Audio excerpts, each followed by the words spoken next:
서 있어요.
지금부터 2024 헌납 8호 대통령 탄핵 사건의 제3차 변론기일을 진행하겠습니다. 변론 등의 속기와 녹취에 관한 내규 3조 1항에 따라 앞으로 별도의 지시가 없더라도 속기사항은 변론 전부에 대해서 속기를 하십시오. 당사자와 대리인의 출석을 확인하겠습니다. 청구인 측에서 소추위원 나오셨습니까? 김희수 변호사님, 송도환 변호사님, 법무법인 LKBN 파트너스 이광범, 장순욱, 김현근, 성관정 변호사님. 예. 그 다음에 이공의 김선유 변호사님, 시민의 김남준 변호사님, 그 다음 도시의 이금규 변호사님, 다산의 서상범 변호사님, 클라스 한결의 박혁, 이원재, 김진환 변호사님, 세록의 전형호, 황영민 변호사님, 그 다음에 김정민 변호사님, 피청구인 본인 나오셨습니까? 그 다음에 대리인으로 조대현 변호사님,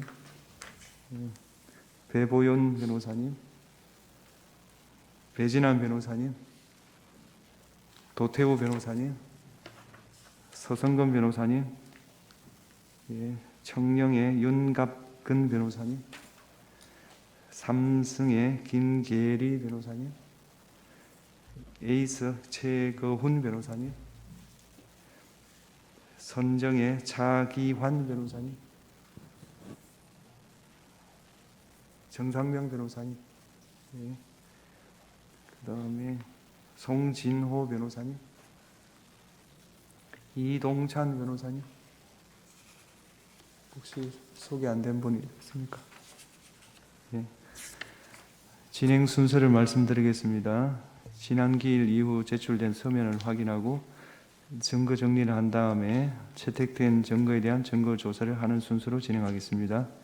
그에 앞서서 피청구인 본인께서 소추 사유에 대한 의견 진술을 희망하신다면 발언 기회를 부여하겠습니다.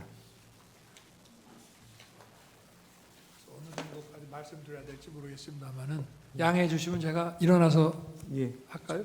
좋으실 대로 하십시오. 그러면 마이크가 이러니까 제가 앉아서 예, 하겠습니다. 편하실 대로 하십시오. 제가 오늘 처음 출석을 했기 때문에 그냥 간단하게만 말씀을 드리겠습니다. 여러 가지 헌법 소송으로 업무도 과중하신데 또 저의 이 탄핵 사건으로 또 이렇게 고생을 하시게 해서 먼저 우리 재판관님들께 송구스러운 마음입니다. 저는 철들고 난 이후로 지금까지 또 특히 공직 생활을 하면서 자유민주주의라는 신념 하나를 확고히 가지고 살아온 사람입니다. 헌법재판소도 이러한 그 헌법 수호를 위해서 존재하는 기관인 만큼 우리 재판관님들께서 여러모로 잘 살펴주시기를 부탁드리겠습니다. 또 필요한 상황이 되거나 질문이 계시면은 말씀드리도록 하겠습니다. 감사합니다. 예, 말씀 잘 들었습니다. 다음으로 당사자가 지난 기일 이후 제출하신 서면을 확인하겠습니다. 청구인 측에서 1월 16일자 절차 진행에 관한 의견서, 1월 20일자 증거 요지 설명서, 영상 증거 설명서, 각 쟁점에 대한 요약 서면으로 1월 20일자 준비 서면 2, 증거 제출서 4, 5, 증거 제출 정인 조지호에 대한 주신문사항 1월 21일자 증거 제출서 6 제출하셨습니다. 예. 피청구인 측에서 1월 17일자 정인 김용현의 송달 장소에 대한 보정서, 1월 17일자 입증 계획 및 증거 제출서, 증거 동영상 재생 등 절차에 관한 의견서, 1월 20일자 증거 설명서 2 내지 6 입증 계획, 각 증거 제출 첨부 자료, 1월 20일자 각 사실조회 신청서, 국가정보원, 세계선거기관협의회, 연수구 선거관리위원회, 파주시 선거관리위원회, 방송통신위원회, 행정안전부 감사원, 1월 21일자 각 사실조회 신청 및 문서 제출 명령 신청서, 행정안전부, 대통령실, 국가정보원, 1월 20일자 각 문서 제출 명령 신청서, 감사원, 외교부, 한반도 평화교섭본부 북핵정책과, 1월 20일자 정인 신청서, 1월 20일자 사실조회 신청 및 인정 등본 송부 촉탁 신청서, 부산광역시 경찰청, 1월 20일자 각 인정 등본 송부 촉탁 신청서, 대법원, 수원고등법원, 경찰청, 국가수사본부, 안보수사국, 1월 20일자 서정요지 진술, 1월 20일자 문서 송부 촉탁 신청서, 국가정보원, 정인 김용현에 대한 정인 신문사항, 그 다음에 오늘 날짜로 소송 위임장, 증거설명서 7, 8, 재판부 성명사항에 대한 답변 제출하셨습니다. 맞습니까? 네, 맞습니다. 네. 그 다음에 증거 정리 절차를 진행하도록 하겠습니다. 지난 기일에 체부 결정이 보류된 증거에 대하여 증거 체부 절차를 하겠습니다. 피청구인 측은 지난번에 보류하신 갑제 22호증 1부터 갑제 27호증 12까지 증거 인물을 말씀해 주시기 바랍니다. 저기 부동의하겠습니다. 예. 증거로 채택 부동의하겠습니다. 부동의 한다는 뜻입니까?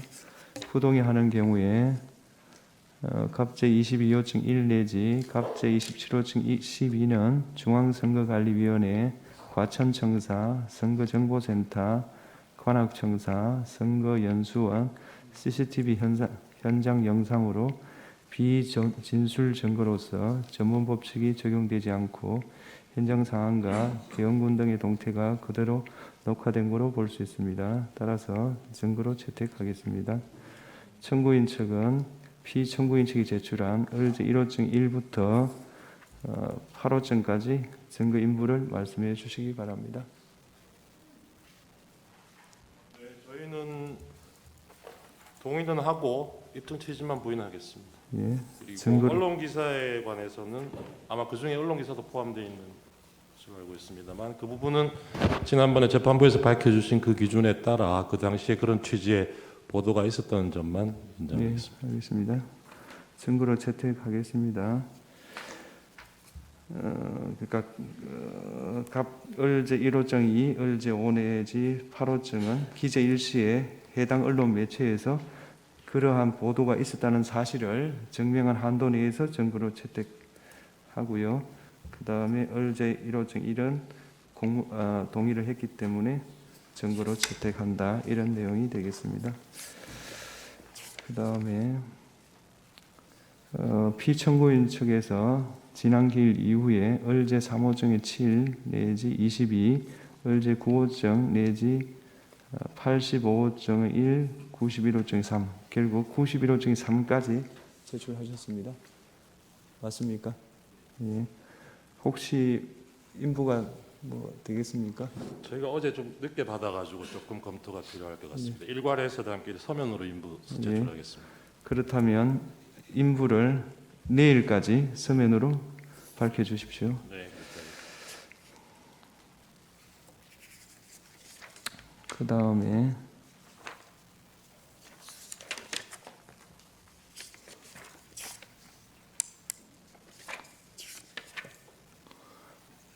그 11조 가겠습니다. 청구인 측에서 지난 기일 이후에 갑제 29층 1 내지 35, 36의 1 내지 8 이렇게 증거로 제출하셨죠. 그렇습니다. 피청구인 측에서는 혹시 확인해 보셨습니까? 그건 내일까지 서면으로 제출하겠습니다. 예, 내일까지 증거 인부를 밝혀주시기 바랍니다.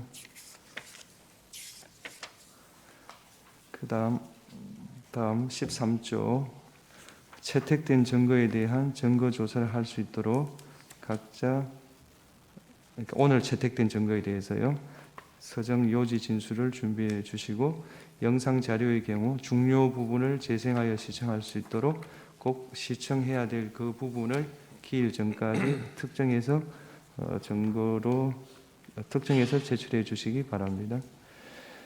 13조 문서 송부 촉탁 등 정리에 관해서 보겠습니다. 서울중앙지방검찰청에서 1월 16일, 1월 20일 기록 인정등본 송부 촉탁에 대한 추가 회신을 하였습니다. 청구인 측 확인해 보셨습니까? 네, 받았습니다. 그 다음 피청구인 대리인께 1월 16일 국가정보원 국가사이버안보센터 대통령실을 상대로 문서 송부 촉탁을 했고 선거관리위원회를 상대로 사실조회 신청을 했고 모두 채택해서 송부했습니다. 1월 17일 날요. 그 다음에 피청구인 측에서 1월 20일자로 아까 말씀드린 대로 사실조회 신청서 그 다음에 사실조회 신청 및 문서 제출 명령 신청서 그 다음에 1월 20일자로 문서 제출 명령 신청서 1월 20일자로 사실조회 신청 인정등본 송부 촉탁 신청 1월 20일자로 인정등본 송부 촉탁 1월 20일자로 문서 송부 촉탁 신청서 제출하셨습니다. 이에 대하여 재판부 평의 결과 우선 행정안전부에 대하여 국무회의록 작성 여부 등을 묻고 관련 자료를 제출하는 내용의 사실조회 신청 및 문서 제출 명령 신청을 사실조회로 일괄하여 채택합니다. 이상민 전 장관에 대한 송달 장소를 묻는 행정안전부에 대한 사실조회 신청을 채택합니다. 대통령실에 대해서 국무회의록 작성 여부를 묻고 관련 자료를 요청하는 사실조회 신청, 문서 제출 명령 신청은 사실조회로 일괄하여 채택하겠습니다.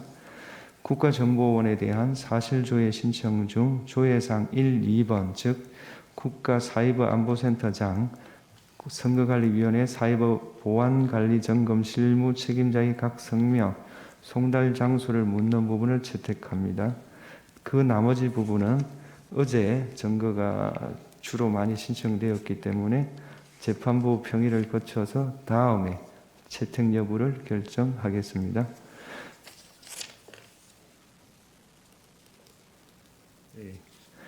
그 다음 정인 신청 관련해서 청구인 측 정인으로 홍장원, 조지호, 곽종근, 이진우, 여인영 채택했고요. 피청구인 측 정인으로 김용현, 그 다음에 김현태를 채택했습니다. 피청구인 측에서 1월 20일자 입정계획 정인 일부로 정인 15명에 대한 입정계획을 밝히셨고 1월 20일자 정인 신청서로 허병기 등에 대한 증거 신청을 했습니다. 어제 들어왔기 때문에 재판부 평의 결과 이상민 전 장관, 박춘석 대통령실 경제수석비서관을 정인으로 채택합니다. 이상민 전 장관에 대해서는 주소를 현재 확보할 수 없기 때문에 2월 11일 오전 10시 30분으로 신문기일을 정하고요. 박춘석 정인에 대해서는 2월 6일 오후 3시 반 신문하겠습니다. 따라서 정인 신문기일을 다시 한번 정리를 해드리겠습니다. 1월 23일 오후 2시 반에 김용현 정인 신문을 하고 조지호 정인은 불출석 사유서를 제출했습니다. 불출석 사유서를 보시면 건강상 매우 안 좋다, 출석할 수 없다고 되어 있으니 청구인 측에서는 이 조지호 정인을 유지할지 여부에 대해서 검토를 해주시기 바라고 조지호 정인에 대해서 재소한 보류하겠습니다. 2월 4일 오후 2시 반 이진우, 오후 4시 여인영, 오후 5시 반 홍장원 정인입니다. 2월 6일 오전 10시 반 김현태, 오후 2시 곽종근, 오후 3시 반 박춘석, 2월 11일 오전 10시 반 이상민, 이렇게 정의신문을 하겠습니다. 예.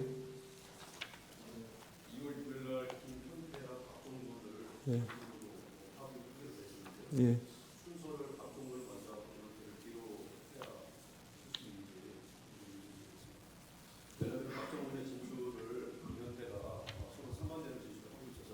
박정훈이 주고 김현태가 그 박정훈의 진술에 대해서 어떤 반대 내용을 진술을 할 것이기 때문에 그거는 좀 힘들 것 같고요. 그걸 감안해서 주신문 반대 신문을 하시면 좋겠습니다. 송달 문제가 그렇게 쉽게 좀 잘 해결이 안 돼서 그렇습니다. 2월 4일 정인 신문을 위한 신문 사항을 청구인 측에서는 1월 30일까지 제출해 주십시오. 2월 6일 정인 신문을 위한 정인 신문 사항을 2월 3일까지 제출해 주십시오. 피청구인 측도 2월 6일 정인 신문을 위한 정인 신문 사항을 2월 3일까지 제출해 주십시오. 서정에 대한 증거 조사를 하겠습니다. 청구인 측은 증거로 채택되고 지난번에 서정의 요지를 진술하는 방법으로 증거 조사하기로 한 그 목록에 대해서 서정의 요지를 진술해 주시기 바랍니다. 재판장님, 저희가 이번에 제출했던 그 성명사항에 대한 답변을 한번 진술할 수 있는 기회를 먼저 주시고 증거 조사하실 수 있는지 좀 여쭙니다. 어떤 내용을 저희가 재판부께서 주심 재판관님께서 성명을 구하신 사항이 있는데 예. 그걸 저희가 오늘 재판부 성명사항에 대한 답변으로 제출했습니다. 네. 그걸 먼저 좀 진술을 하고 증거 조사를 하실 수 있는 점을 여쭙니다. 예, 그럼 진술하시죠. 예. 지난번 변론 2차 변론기에 주심 재판관님께서 성명을 구하신 사항에 대해서 답변드리고자 합니다. 전번 답변서 3에 기재됐던 내용 중 포고령 1호의 작성 경위, 포고령에 기재된 국회 및 지방의회의 반구적 활동의 의미, 야당의 망국적 행태와 병력 투입의 관계에 대해서 주심 재판관님이 상명을 구하셨습니다. 이에 대해서 말씀드리고자 합니다.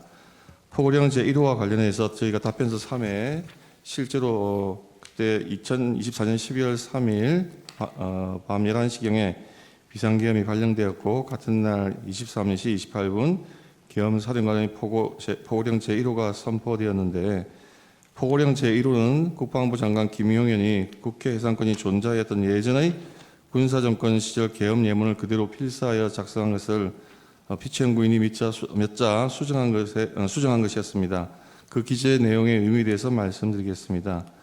비상계엄은 피천구인이 망국적인 국정마비 상황을 사회 교란으로 인한 행정, 사법의 국가 기능 붕괴 상태로 판단하여 계엄령을 발동하되 그 목적은 국민에게 거대 야당의 전무후무한 탄핵 소추 남발, 입법 폭주, 외교 안보 분야의 횡포, 예산의 무차별 삭감 등 국가 이익에 반하는 폐악 행위를 알려 호소하고 이를 멈추도록 호소하고 경고하고자 하는 것이었고, 그럼으로써 자유민주주의 헌정 질서의 붕괴를 막고 국가 기능을 정상화하고자 하는 것이었습니다. 이에 따라 포고령은 계엄의 형식을 갖추기 위한 것이고 그 집행의 의사가 없었고 상위법과 저촉 소지가 있어서 집행할 수도 없는 것이었습니다. 포고령 집행의 구체적인 의사가 없었으므로 실행할 계획도 없었고 포고령을 집행할 집행기구 구성이 전혀 포함되지 않은 것이었습니다. 그리하여 포고령 제1호는 계엄의 형식을 갖추기 위하여 김용현 장관이 초안을 잡아 피천군이 검토 수정한 것인데 김용현 장관이 계엄령 선례를 참고하여 작성하였던 것으로 기억하고 있고 피천구인이 그에 대하여 검토하면서 야간 통행 금지 조항이 있었던 것을 삭제한 것으로 생각됩니다. 그 국회 및 지방의회 활동 금지의 범위에 대해서 말씀드리겠습니다. 계엄법 제9조의 제1항은 비상계엄 지역 하에서 계엄 사령관은 군사상 필요할 때 체포, 구금, 압수수색, 거주 이전, 언론, 출판, 집회, 결사 또는 단체 행동에 대해서 특별한 조치를 할 수 있고 이 경우 계엄 사령관은 조치 내용을 공고해야 한다고 규정하고 있습니다. 포고령은 이를 아까 좀 전에 말씀드린 것 같이 어떤 구체적인 어떤 집행 계획을 세우지는 않은 상태에서 계엄의 형식을 위해서 작성한 것으로 굳이 말씀드리자면 포고령 제1호는 위조항에 따라서 국회의 어떤 불법적인 행동이 있으면 그것을 금지하고자 하는 것이지 결코 국회의 해산을 명하거나 또는 국회의 입법 활동이나 국회의 비상계엄 해제 결의를 위한 의정활동 등 정상적인 국회 활동을 금지하고자 하는 것은 아니었습니다. 실제 국회는 아무런 방해 없이 평화적으로 비상계엄 해제 결의를 하였고 피천구인은 이에 따라서 비상계엄을 해제하였습니다. 여기서 말하는 반국가적 활동의 의미에 대해서 말씀드리겠습니다. 포고령 제1호에 있는 반국가적 행위의 의미는 국가 안보 측면만을 말하는 것이 아니라 국익을 행하여 나라의 위기를 초래하는 일체의 행위를 포함하는 포괄적인 개념으로 사용한 것입니다. 구체적인 예를 들면 거대 야당이 북한이나 중국의 입장에 동조하여 국가의 안보에 위해를 초래하는 외국인의 간첩 행위를 처벌하는 법률 개정을 반대하는 행위, 국가 안전 확보를 위해 하는 각종 법률을 제정하거나 또는 안보를 위한 규정의 폐지 행위, 국가 안보를 제외하는 외교 안보 정책, 국가 안보 예산 삭감을 통해 국방력 약화 기도, 기타 에너지 안보 위협하는 행위 등을 들 수 있습니다. 그 구체적인 예를 들면 야당의 간첩죄 규정 개정 반대로 인해서 국가 안보나 국가 핵심 산업 기술 유출을 방지하는 것에 심각한 차질을 빚고 있습니다. 2024년 6월 중국인 3명이 최소 2년 이상 드론으로 부산에 정박 중인 미국 항공모함 등 군사시설 사진을 500여 장 촬영한 사건, 정보사 블랙이온 명단이 중국에 유출되었으나 유출 상대방이 중국인이어서 처벌하지 못한 사건 등은 그 좋은 예입니다. 나아가 국가 산업의 핵심 기술이 중국에 유출되어도 간첩죄로 처벌할 길이 없습니다. 야당은 현재도 간첩죄 규정의 개정에 반대하고 있고 이로 인해서 중국의 간첩들은 한국에서 활개치고 있습니다. 러시아 우크라이나 전쟁이 장기화되면서 북한, 러시아, 중국이 밀착하는 가운데 대통령이 국가 안보를 위해 한미일 군사 합동 훈련한 것을 전쟁광으로 매대하여 1차 탄핵 소추안에서는 그 사유로 삼기도 했습니다. 현대전은 드론의 등장으로 양상이 바뀌고 있고 피청구인이 우크라이나에 참관단을 보내려 하자 국방장관을 탄핵하겠다고 위협했습니다. 우크라이나 전쟁에는 1만 명 이상의 북한군이 파견되어 있으므로 북한군의 작전 체계, 전투 능력에 대한 정보 수집은 우리나라 국가 안보를 위해서 매우 중요합니다. 국가 안보를 위해 우방국의 현대전에서 교훈을 얻기 위해 참관단 파견을 방해하려는 거대 야당의 저의가 무엇인지 묻지 않을 수가 없습니다. 또 거대 야당은 방산물자를 수출할 때 국회의 동의를 받도록 하는 방해사업법 개정안을 당론으로 추진하고 있습니다. 방산 수출의 관건인 신속한 대응이 어려워지고 기밀 유지가 불가능하기 때문에 방산 수출이 사실상 중지될 수도 있습니다. 이렇게 거대 야당이 반대하면 북한, 중국, 러시아가 원치 않는 자유서약에 대한 방산 협력이 불가능해집니다. 우리나라의 국방과 국익에 막대한 손실이 발생합니다. 거대 야당이 2025년 예상 중 일방적으로 삭감한 4조 1천억 원 대부분이 핵심 국정 과제를 추진하기 위한 예산입니다. 부족한 초급 장교 인력을 확보하기 위한 예산인 당직비, 수당, 그 인상 비용, 이사비 현실화, ROTC 생활지원금 인상비에 활동비를 다 삭감했고 북한의 핵과 미사일 위로부터 국가와 국민을 지키기 위한 한국형 삼축 체계 킬체인 예산을 대폭 삭감했으며 드론 전쟁 대비 예산을 삭감하여 사업을 중단시켰고 정밀 유탄 사업도 차질을 빚게 했습니다. 북핵의 위협에 대응하기 위한 핵심 방위 사업 예산을 이렇게 일방적으로 대폭 삭감한 저희를 묻지 않을 수 없습니다. 거대 야당이 대한민국의 생존이 걸린 에너지 안보도 위협하고 있습니다. 지난 정권 내내 탈원전 정책으로 인해서 에너지 안보의 기반을 무너뜨려 놓고 원전 생태계를 복원하려고 하는 현 정부의 노력을 사사건건 제동을 걸고 있습니다. 24조 원 규모의 체코 원전 사업에서 어렵게 우선 협상자에 선정되었을 때에도 정부의 노력을 지원하여서 우리나라를 위한 산업 수출을 이루기는커녕 덤핑 수준의 가짜 뉴스를 내놓고 한미 원자력 협력의 핵심 과제인 차세대 원전 기술 SFR의 R&D 계산도 90%나 대폭 삭감을 해버렸습니다. 이렇게 우리나라의 원전 경쟁력이 떨어지면 우리나라의 산업 경쟁력이 급격히 위축될 뿐만 아니라 지금 현재 원전 확대에 열을 올리고 있는 중국이 가장 큰 이익을 보게 됩니다. 거대 야당은 동해가스전 시추 예산, 이른바 대왕고래 사업 예산을 사실상 전액 삭감하여 온 국민이 바라는 산유국의 꿈을 무산시키려 하고 있습니다. 지금 세계가 급격히 재편되면서 글로벌 에너지 공급망이 흔들리고 안전적인 에너지 자원 확보가 국가의 생존에 직결되고 있습니다. 최대 140억 배럴 2270조 원에 달할 수 있는 대왕고래 사업에 성공한다면 우리의 에너지 자력과 에너지 안보를 획기적으로 강화할 수 있음에도 불구하고 오로지 정치적인 목적으로 사업 진행을 가로막고 있습니다. 그뿐만 아니라 거대 야당은 우리 사회의 안전을 지키기 위한 필수 예산도 무차별 삭감했습니다. 검찰, 경찰의 내년 특경비, 특활비, 치안활동비 예산을 전액 삭감했습니다.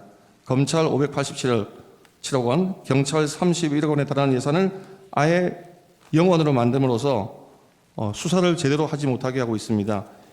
이로 인해서 마약 범죄라든지 또는 치안 범죄 등의 활동이 줄어들면 그것이 과연 누구에게 이익이 되고 누구에게 피해가 되겠습니까? 또 이러한 예산은 금융사기 사건, 성범죄를 비롯한 사회적 약자 대상 범죄, 마약, 조폭 등 민생 침해 사건 수사, 그리고 대공수사에도 쓰이는 예산인데 이것을 다 삭감하는 저희는 무엇입니까? 대한민국을 마약과 조폭과 성범죄자들이 활개치기는 나라로 만들겠다는 것인지 묻지 않을 수가 없습니다. 거대 야당은 자신들이 비위를 조사했다는 이유로 감사원 특경비 60억 3,800만 원도 전액 삭감했습니다. 이 또한 감사원이 감사를 통해서 자신들의 비위를 캐지 못하도록 하는 것이라고 하지 않을 수가 없습니다. 나아가 대통령실, 국가안보실의 특활비 80억 5천만 원도 전액 삭감했습니다. 민주당 자신이 정부일 때에는 오히려 대통령실의 특활비가 96억 원에 달했습니다. 이와 같이 예산을 무분별하게 삭감하는 것은 국가의 정상적인 활동을 방해하고 차질을 빚게 하는 것이라고 하지 않을 수가 없습니다. 이러한 것은 상권 분립의 헌정 질서에도 위협이 되는 것이고 국헌 문란 행위라고 판단하지 않을 수가 없습니다. 그러면서도 국회의원의 해외 출장비에 쓰이는 국회의원들의 해외 출장에 쓰이는 국회 특경비 예산은 195억 원으로 유지하고 연봉은 1억 6천, 국회의원들의 연봉은 1억 6천만 원으로 오히려 인상을 했습니다.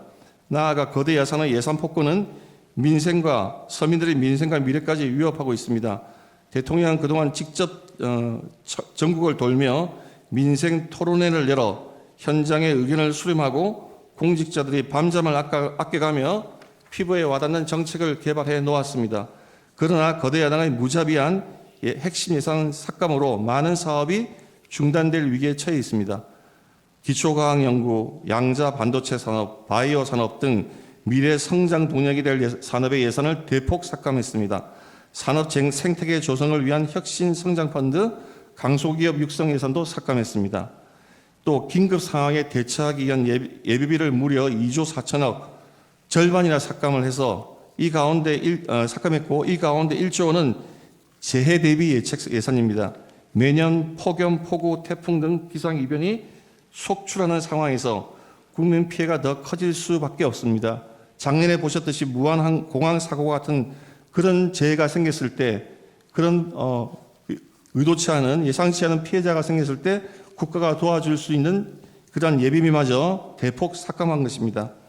거대 야당은 팬데믹에 대비하는 백신 개발 지원과 관련된 R&D 예산도 대폭 삭감했고 의료개혁의 추진에 반드시 필요한 전공의 지원 사업 예산도 삭감했으며 어려운 청년들을 돕기 위한 청년 일자리 지원 사업 예산도 삭감하고 취약계층 아동자산 형성 지원 사업도 삭감했으며 아이 돌봄 수당도 무차별 삭감했습니다.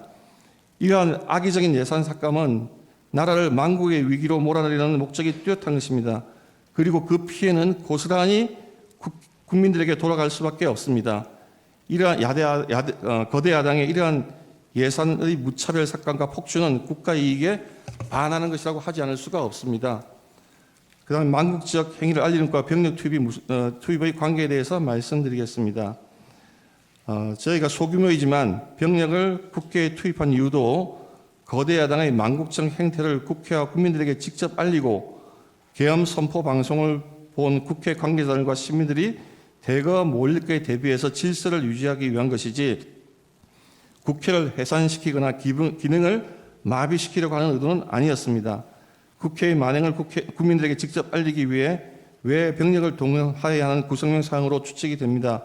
계엄법 3조에는 비상계엄의 선포와 동시에 계엄사령관은 계엄 지역의 모든 행정사무와 사법사무를 관장한다고 규정하고 있습니다.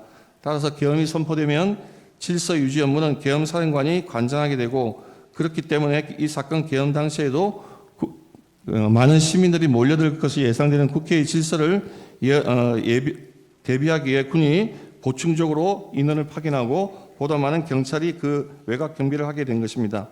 법조인 체포 주장에 대해서 말씀드리겠습니다.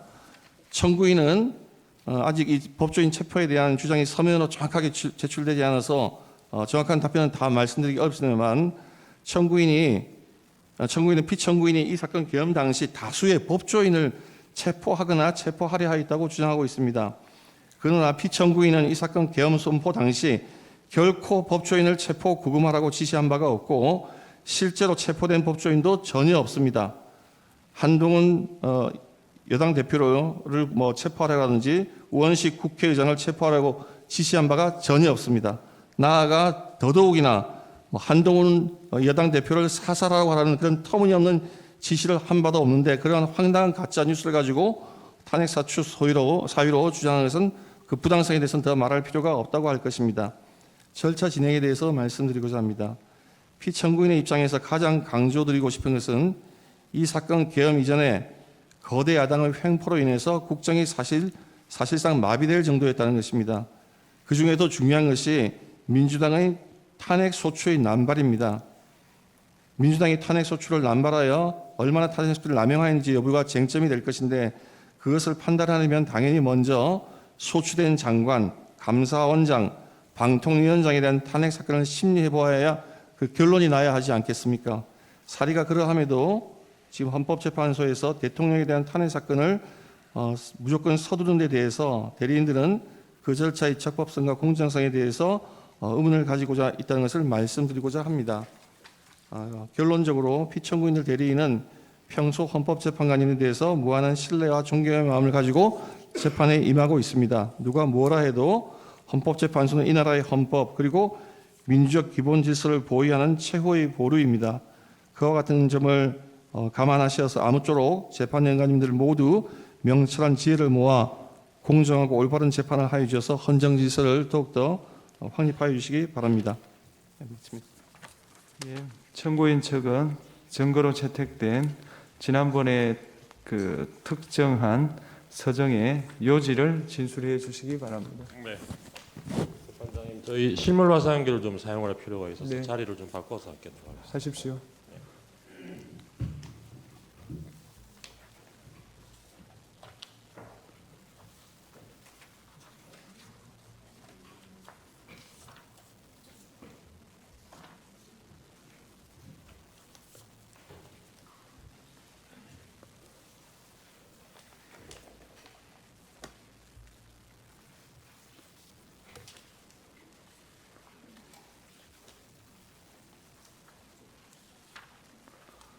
되나요?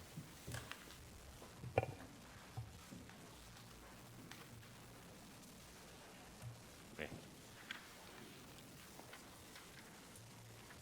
저희 서증 요지 설명드리겠습니다.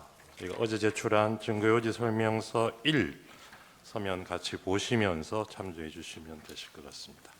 우선 갑제 1호증의 1 내지 63까지 각 언론 기사입니다. 이 중에 1호증의 1 내지 18은 12월 3일부터 12월 4일까지 언론 보도 기사로서 비상계엄 선포, 포고령 발표, 국회 비상계엄 해제 요구 결의 당시 국회 출입 통제 및 계엄군에 의한 국회 침탈 상황, 국회의장 등 요인들에 대한 체포 의심 정황, 계엄군의 선관위 침입 상황 등이 당시에 실시간으로 보도된 정황이 담겨 있습니다. 그리고 갑 1호증의 19 내지 41, 1호증의 46 내지 56, 1호증의 58, 1호증의 59 내지 63은 계엄 선포가 있은 후에 사후적으로 확인된 구체적인 중앙선관위 침탈 현황, 국회 침탈 현황, 요인 납치 계획, 개업 사전 모의 현황, 그리고 비상계엄에 앞서 이루어진 국무회의의 위헌 위법성 등을 보도한 각 언론 보도 기사입니다. 그리고 1호증의 42 내지 45는 12월 10일까지 언론 보도 기사인데 여기는 위헌 위법한 계엄 선포로 인해서 국가 경제 질서가 큰 타격을 입게 되었다는 그런 위기 상황에 대한 내용을 담고 있습니다. 갑 2호증은 계엄사령관 포고령입니다. 이 헌법과 계엄법에 따르더라도 비상계엄 선포할 경우에 넘을 수 없는 내용들이 있는데 이 포고령에는 그런 내용들이 포함되어 있다는 취지입니다. 그리고 갑 3호증의 1 내지 7호증이 각 국회 회의록입니다. 서중별로 글씨가 좀 작게 보이긴 합니다만 주요한 부분 요약해서 말씀드리겠습니다. 3호증의 1은 2024년 12월 11일자 419회 국회 본회의 회의록입니다. 이 본회의 당시에 당시 국무총리 한덕수는 비상계엄에 앞서 열린 회의가 절차적 실체적 흠결이 있어서 국무회의로 볼 수 없다는 점, 그리고 회의록이 작성된 적도 없고 국방부 장관이 국무회의에서 계엄 필요성을 건의하는 등의 절차도 전혀 이루어지지 않은 채 비상계엄이 선포되었다는 점을 확인해 주었습니다. 잠깐 그 회의록 해당 부분을 보시면 7쪽, 8쪽에 한덕수 총리가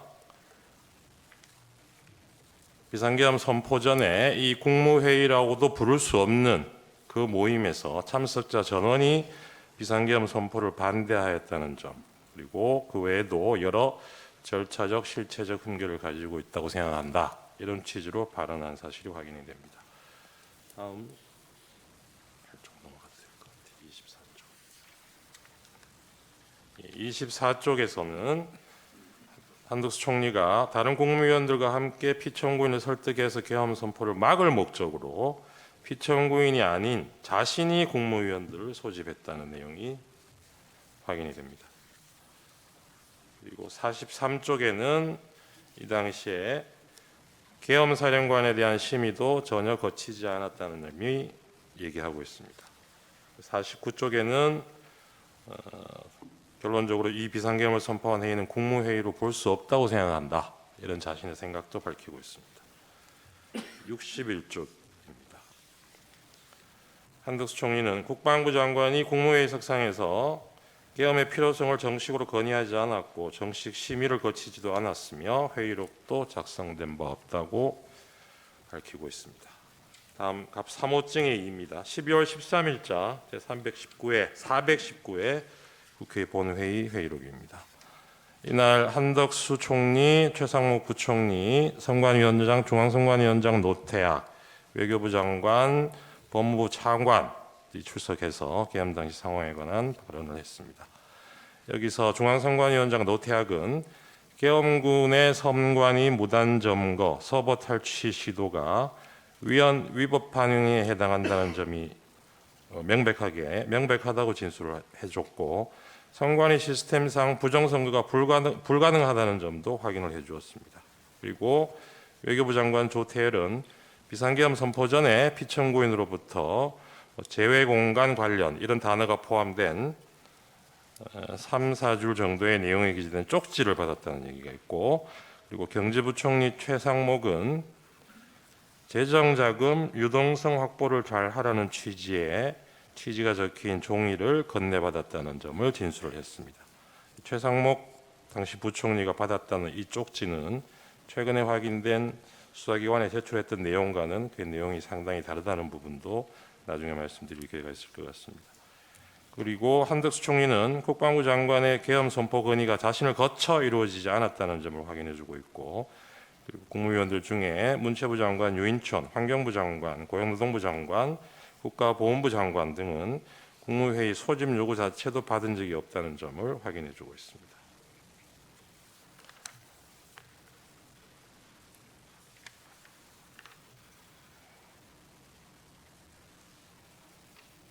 그 요약한 부분으로 가름을 하고 이 부분은 3호증의 2는 이걸로 가름을 하겠습니다.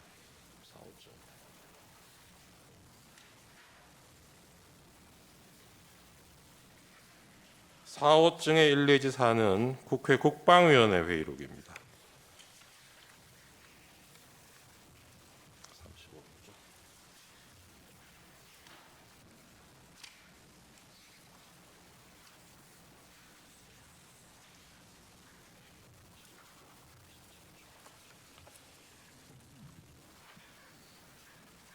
4호증의 1은 2024년 9월 2일자 국회 국방위원회 회의록인데요. 이날은 당시 국방부 장관 후보자였던 김영현에 대한 인사청문회가 열린 날입니다. 이 자리에서 김영현은 국민이 계엄을 용납하지 않고 군도 따르지 않을 것이다. 계엄 문제는 시대적으로 맞지 않다. 지금 이 상황에 계엄이 통하지 않을 것이다. 이러한 취지로 당시 이 계엄 의혹을 제기한 야당 의원들에 대한 질문에 대해서 이 비상계엄에 대해서 자신은 이렇게 생각한다는 인식 내용을 보여주었습니다.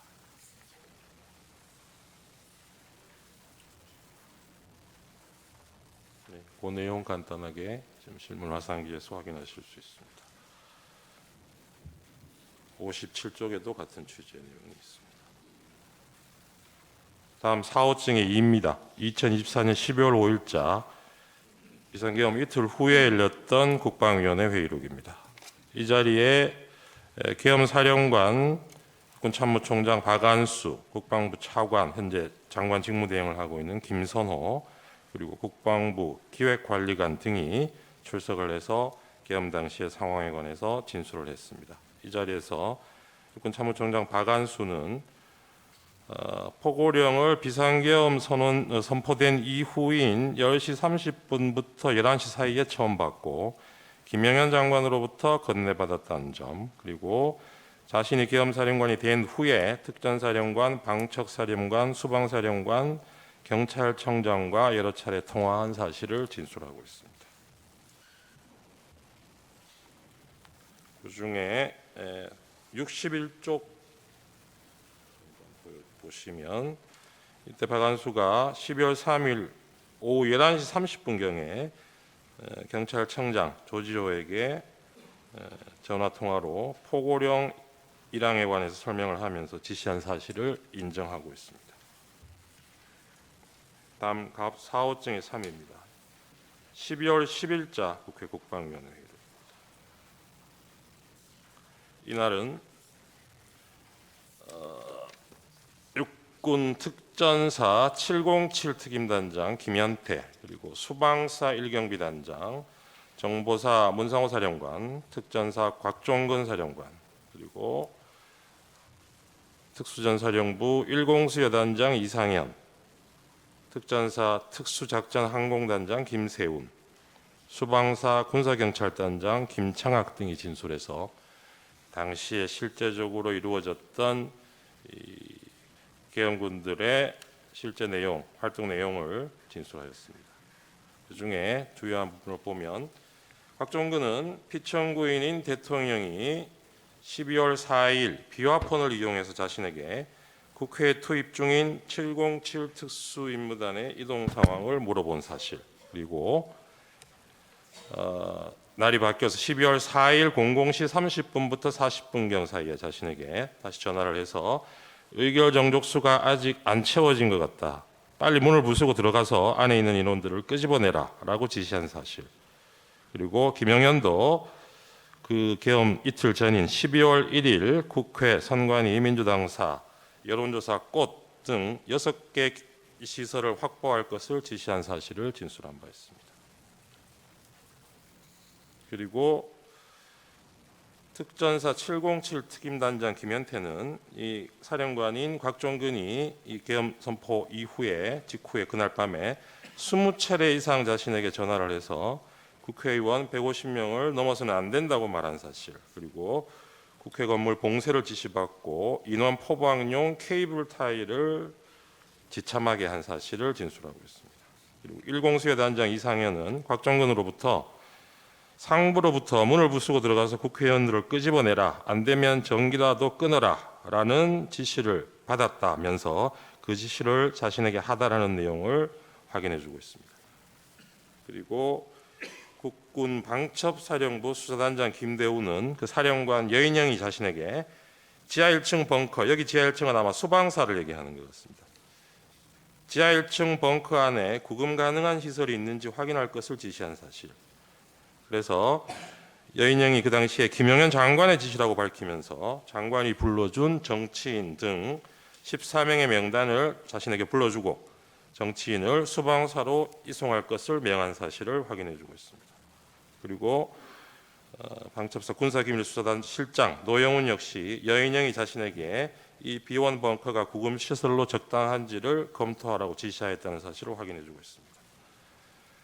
다음 육군 수방사 이진우는 2024년 12월 3일 24시 자정에 피청구인 그러니까 대통령이 자신에게 전화해서 국회 상황을 확인하였다고 진술하고 있습니다. 자세한 내용은 페이지별로 요약을 되어 있는 서면을 참조해 주시기 바랍니다.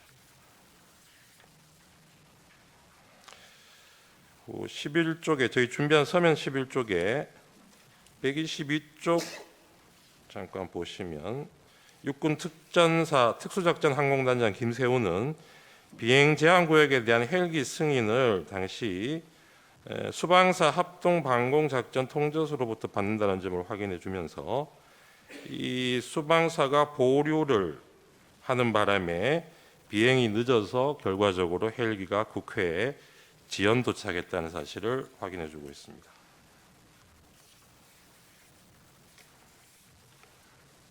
사호증의 4로 넘어가겠습니다. 사호증의 4는 2024년 12월 11일자 419회 국회 국방위원회 회의록입니다. 여기 14쪽, 16쪽을 보시면 특전사령관 곽종근이 피청구인 그러니까 대통령이 계엄관리원 마지막 지시가 문을 깨부수고 들어가서 끌어내라라는 것이었다는 점을 확인해주고 있고, 그리고 국군 방첩사령부 법무실장 윤빈아는 이 선관위 압수수색에 대한 내용을 검토한 결과 포고령 발령 전의 행위를 이유로 압수 등 수사를 해서는 안 된다. 그리고 압수 절차 등을 하기 위해서는 최소한 범죄 혐의를 특정해서 정식적인 입건 그런 절차를 따라야 하는데 이런 절차를 거치지 않고 위법하게 증거를 수집하게 되면 나중에 처벌도 받을 수 있다. 이런 검토 결과를 보고한 내용을 확인해 주고 있습니다. 다음 갑 5호증의 1, 2 국회 행정안전위원회 회의록입니다. 5호증의 1은 그중에 12월 5일자 국회 행안위 회의록입니다. 이 자리에서 이상민 당시 행안부 장관, 조지호 경찰청장, 서울지방경찰청장 김봉식, 그리고 당시 국회 경비대장이었던 목현태, 중앙선거관리위원회 사무총장 김용빈 등이 계엄 당시 상황에 대해서 발언한 내용들이 있습니다. 우선 쪽수를 좀 보시면서 말씀드리겠습니다. 11쪽에 경찰청장 조지호가 12월 3일 비상계엄 선포 직후인 밤 10시 28분경에 서울경찰청장에게 국회 주변 안전조치를 강구할 것을 지시하고 5개 기동대를 배치하였다고 한 점이 확인이 됩니다. 그리고 같은 날 10시 46분부터 국회 내부 진입을 일시 통제했다가 11시 6분에 국회의원 등 관계자를 신분 확인 후 일시 출입 조치를 했다가 11시 37분 포고령에 따라서 다시 국회 출입을 전면 통제한 사실을 확인하고 있습니다. 그리고 12쪽입니다. 서울특별시 경찰청장 김봉식이 확인한 내용인데요. 포고령 공포 이후에 본청의 지침을 받아서 같은 시간입니다. 11시 37분부터 국회 출입을 전면 통제했고 12월 4일 01시 01분경 계엄 해제 의결 이후에 국회 사무총장의 요구에 의해서 1시 46분경부터 관계자 출입을 허용했다는 내용이 확인이 됩니다. 그리고 12쪽에서 13쪽 보시면 중앙선관위 사무총장 김용빈의 진술 내용인데요.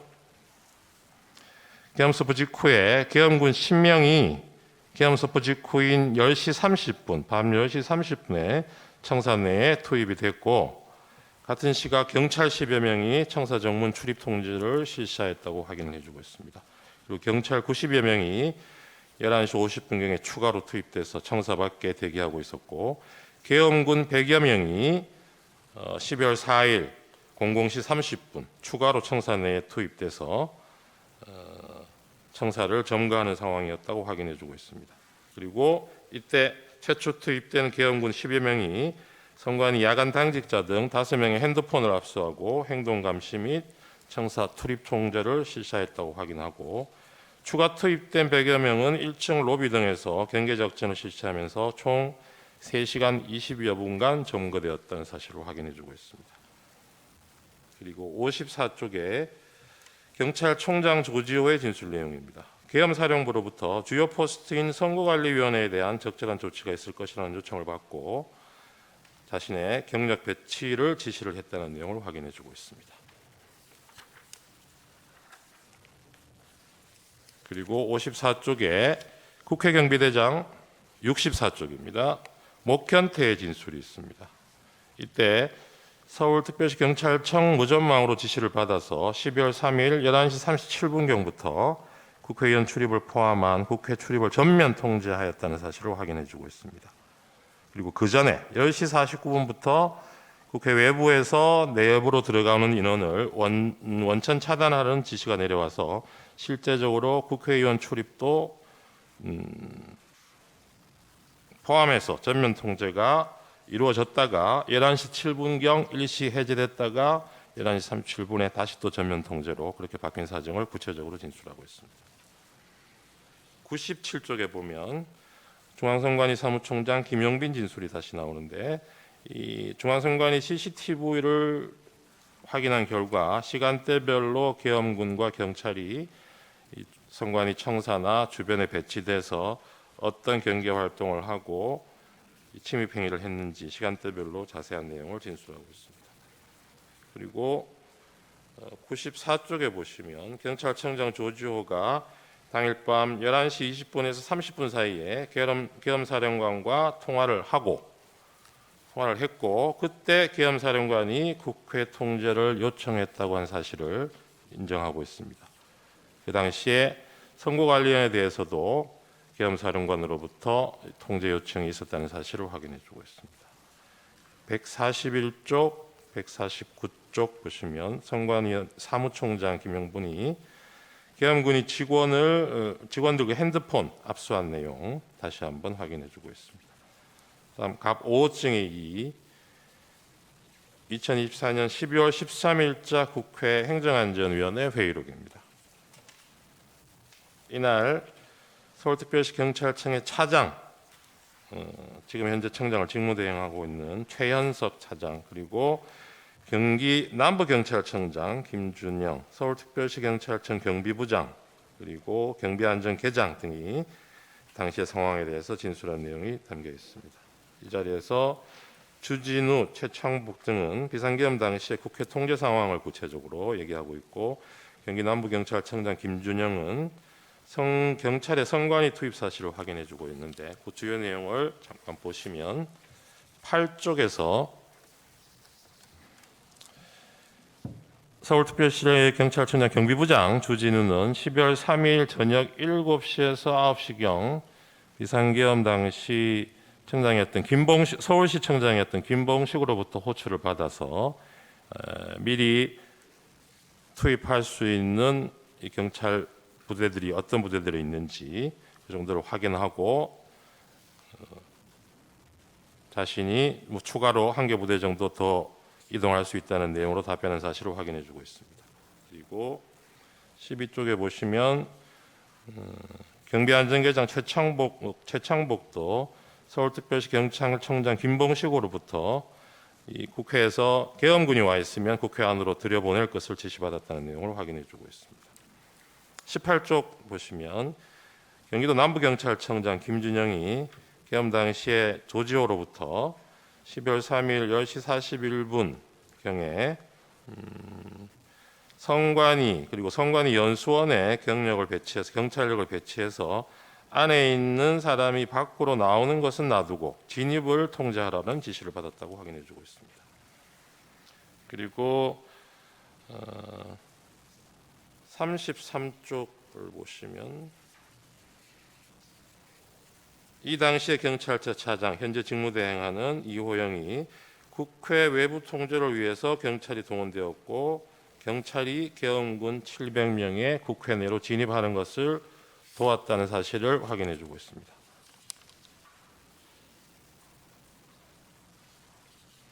48쪽에 최창복의 내용이 진술이 있습니다만은 앞에 나왔던 내용과 중복되는 것이어서 이 부분은 넘어가도록 하겠습니다. 그리고 갑제 6호층의 1, 2지 3은 국회 법제사법위원회 회의록입니다. 6호층의 1은 2024년 12월 6일자 제19차 법제사법위원회 회의록인데요. 여기서 법원행정처장이 계엄 군사법원 설치를 위해서 법원 공무원 파견을 요청받은 내용을 확인해주고 있습니다. 그리고 갑 6호증의 2는 12월 9일자 제20차 국회 법사위 회의록입니다. 이 자리에서 법무부 장관 박성재, 경찰청장 조지호, 선관위 사무총장 김용빈 등이 진술을 했습니다. 여기서 주요 내용을 잠깐 보시면 41쪽입니다. 이 당시에 경찰청장 조지호는 방첩사령관이 자신에게 전화를 해와서 이재명, 박찬대, 전현희, 김명수 전 대법원장, 권순일 전 대법관 그리고 한동훈에 대해서 체포를 위한 위치 추적을 요청하면서 위치 추적을 해달라는 지시를 받았다는 점을 확인하고 있습니다. 45쪽에서는 선관위 사무총장 김용빈이 이 당시에 선관위 관계자들이 직원들이 내부에 감금되어 있다고 사실을 확인해주고 있고요. 67쪽, 68쪽에서는 역시 김용빈 사무총장이 계엄군이 당일 한 3시간 20분 동안 선관위를 불법 점거했고 야간 당직자 핸드폰 뺏긴 점 그리고 계엄군이 관제센터에 들어와서 서버 사진을 찍어갔다는 사실을 확인해주고 있습니다. 다음 갑제 7호증은 2024년 12월 13일 개최된 국회 과학기술정보방송통신위원회 회의록인데요. 여기서는 방통위 관계자들이 나와서 세 차례에 걸쳐서 계엄사령부로부터 연락관 파견을 요청하는 전화를 받았다는 점을 확인해주고 있습니다. 그리고 갑 8호증의 1, 2는 국회 사무처에서 피해 현황을 집계해서 제출한 내역입니다. 이 당시에는 4,800만 원 상당의 비품 피해, 1,100만 원 상당의 시설 피해 등이 발생했다는 내용을 담고 있습니다. 그리고 갑제 12호증에 일리는 피청구인이 이 헌법재판소 탄핵 소추 이후에 서류 송달 거부에 관한 내용을 담고 있는 언론 기사들입니다. 그리고 13호증에 일리지 사는 피청구인이 수사기관 소환에 불응하고 체포영장 발부됐다는 기사를 담고 있습니다. 그리고 14호증의 2는 12월 31일 체포영장 발부에 관해 피청구인이 입장을 밝힌 데 대해서 피청구인 대리인이죠. 대리인이 입장을 밝힌 데 대해서 그 배경을 설명하는 취지의 언론 기사입니다. 15호증의 1, 2는 검찰 비상계엄 특별수사본부에서 김용현, 여인형, 이진우를 기소하면서 수사한 결과를 요약해서 발표한 보도자료입니다. 그리고 17호증의 2 내지 4는 국회 사무처 입장 관련 기사, 기자회견면 그리고 사무처 제출한 자료들입니다. 이 17호증의 1로 저희가 제출했던 것이 국회 피해 상황 등을 담은 CCTV 영상인데 이 2호증, 17호증의 2 내지 4는 이 영상과 관련해서 국회 사무총장이 그 내용을 설명하고 관련한 내용을 담고 있는 기사입니다. 그리고 17호증의 3도 국회 사무총장이 비상계엄 관련해서 수사 협조를 위해서 CCTV 영상을 수사기관에 제공했다는 내용 담고 있고요. 17호증의 4는 국회 사무처에서 이춘석 의원의 요구 자료로서 제출한 내용으로 역시 비품 피해 현황, 설비 피해 현황이 있고 인적 피해 현황도 아울러 있다는 내용을 담고 있습니다. 그리고 19호증의 1, 2, 3, 4는 비상계엄 이후에 금융외환 시장의 변동성이 크게 확대되고 환율이 상승하고 불확실성 증가로 투자 심리 위축돼서 증시가 큰 폭으로 하락하고 있다는 계엄의 부정적인 영향을 다루고 있는 언론 기사들입니다. 그리고 갑 25증의 3 내지 5는 피청구인이 2025년 1월 1일 한남동 관저 앞에서 집회를 열고 있던 자신의 지지자들에게 전달한 새 인사와 관련해서 언론 기사 내용입니다. 그리고 갑 28호증은 2023년도에 새로 발간된 계엄 실무 편람입니다. 이 부분은 이 피청구인이 선포한 12월 3일 비상계엄이 계엄 실무 편람에서 정하고 있는 여러 절차적, 실체적 요건에도 전혀 부합하지 않는다는 것을 입증 취지로 하고 있습니다. 이상 서정 요지를 말씀드렸습니다. 예, 참고로 피청구인에게도 증거가 채택된 서정 요지, 영상 등에 대해서 마찬가지 방법으로 증거 조사 기회를 드리겠습니다. CCTV 영상에 대한 재생 방법으로 시청하도록 하겠습니다. 네, 이 부분도 저희가 영상 증거 설명서 1 제목으로 어제 서면을 제출했습니다. 여기에 보면 재생 시점 시간이 특정이 되어 있습니다. 그 부분대로 재생을 해주시면 될 것 같습니다. 먼저 갑 9호증 국회 사무처 CCTV 영상입니다. 재생되는 장면 보면서 말씀드리겠습니다. 지금 보시는 장면이 12월 3일 밤 11시 49분경부터 다음날 12월 4일 00시 11분경까지 육군 특전사 707 특수임무단 병력이 탑승한 헬기가 국회의사당 후면 운동장에 3대씩 순차로 착륙하는 모습입니다.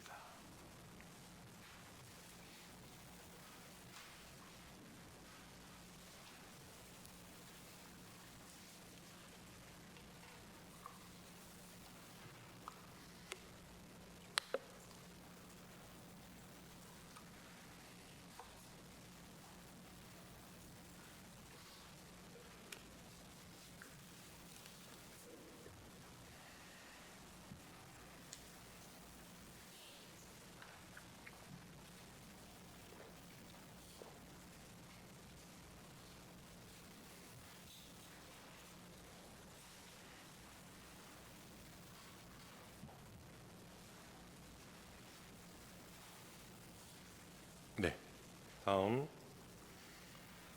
본청으로 진입하는 무장한 계엄군의 모습입니다.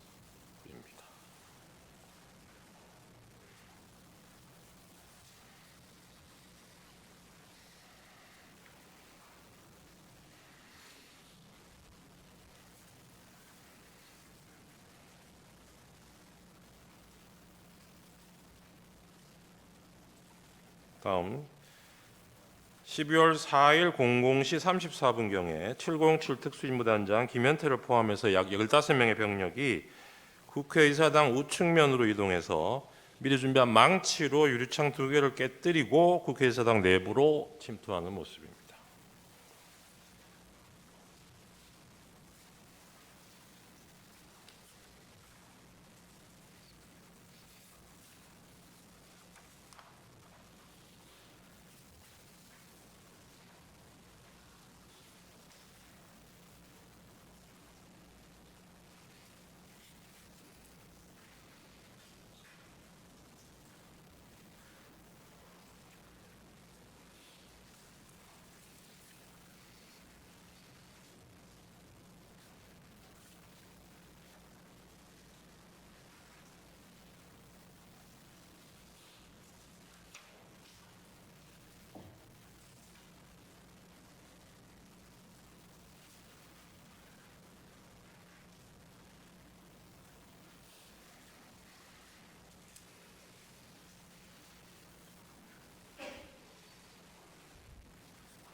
유리창을 깨고 들어가는 모습.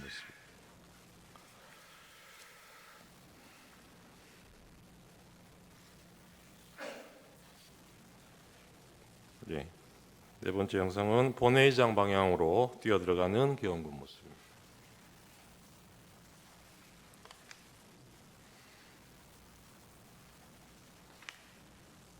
그리고 본회의장 앞장면인데 여기 국회 내 당직자, 보좌관 이런 분들이 계엄군의 국회의사당 진입을 막기 위해서 소화기를 분사하니까 이를 피하기 위해서 잠시 물러서다가 대치 상태를 계속해서 유지하고 있는 계엄군들 모습입니다.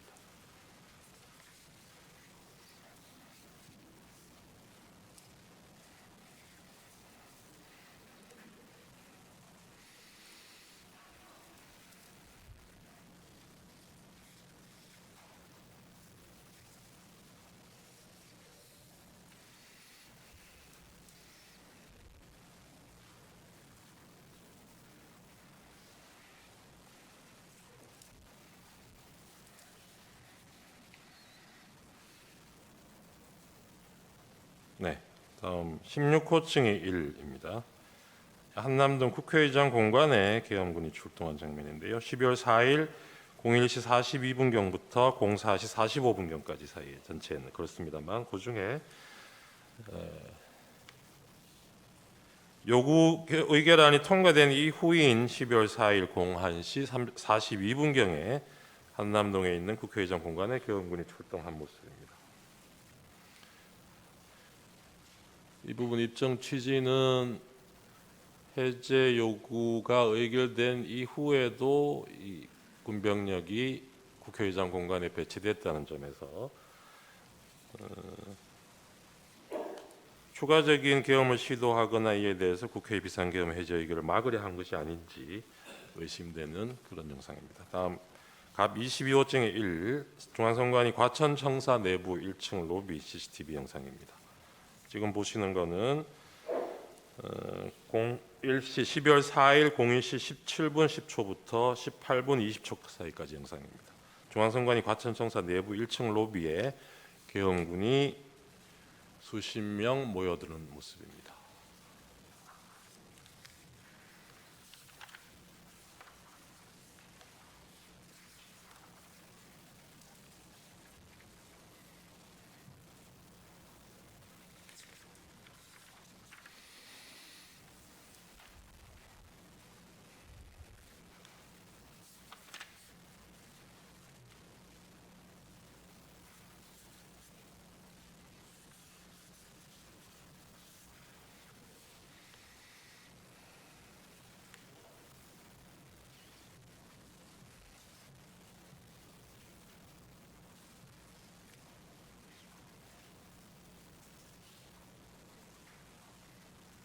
다음 갑 22호증 23입니다.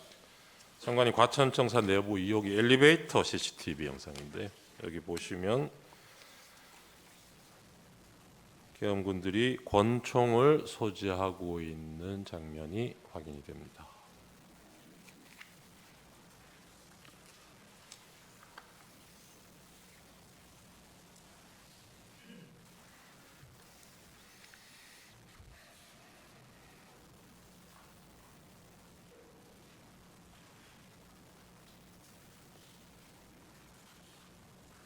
다음 갑 22호증의 24입니다. 중앙선관위 과천청사 내부 신관 2층 승강기 CCTV 영상인데 저 선관위에서 사무실에서 선관위 조직도를 확보해서 전달해주고 있는 장면으로 보입니다. 다음 23호증의 2입니다. 선관위 과천청사 정문 외곽 CCTV 영상입니다. 지금 보시는 거는 계엄 선포 직후인 그날 밤 10시 32분 58초부터 33분 44초 사이의 영상입니다. 계엄군 10명이 피청구인 선포 직후인 이 시간대에 선관위 과천청사 정문으로 들어오는 모습입니다.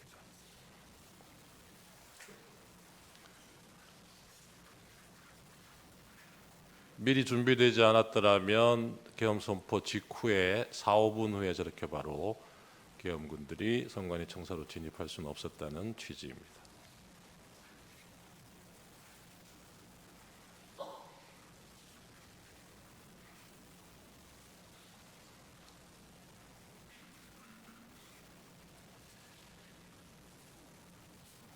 다음인가요? 과천청사 건물로 들어가기 위해서 이동하는 계엄군 모습입니다.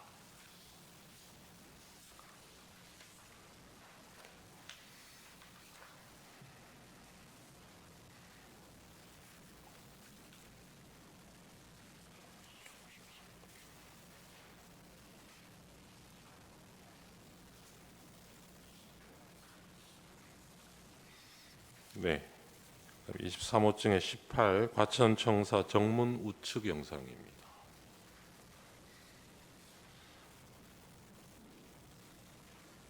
역시 같은 시간대 계엄 선포 직후인 10시 33분, 34분 사이에 선관위 과천청사 정문으로 들어오는 계엄군들 모습이 확인이 됩니다.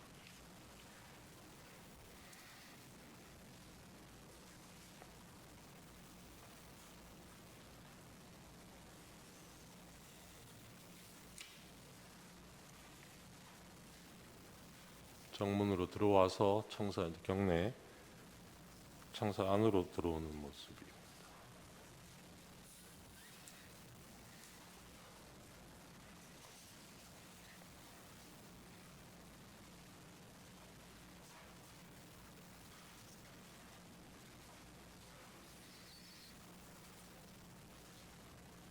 계엄 군인들이 개인 화기들로 무장하고 있는 점도 영상으로 확인이 되고 있습니다.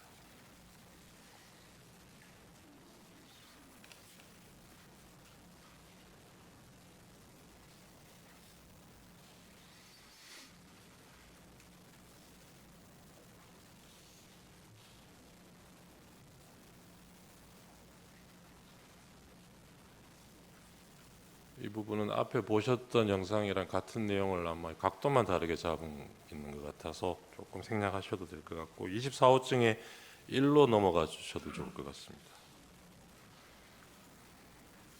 네, 이 부분은 선관위 선거정보센터 CCTV 영상 파일인데요. 시간은 그날 10시 32분부터 33분 사이입니다. 이게 서버실인데 군인들이 서버실 내로 들어오는 장면입니다. 아까 정문으로 들어왔던 시간하고 비교해 보시면 들어오자마자 이 바로 서버실로 시간상으로는 그렇게 이동을 한 것으로 보입니다.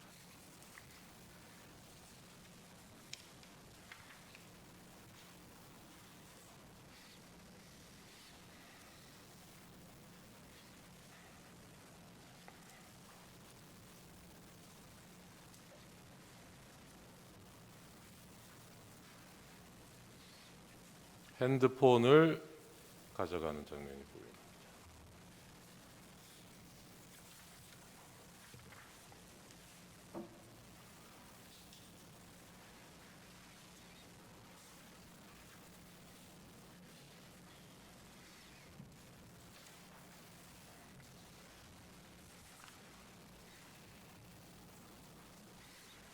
(24호증에) 3 보고 계십니다.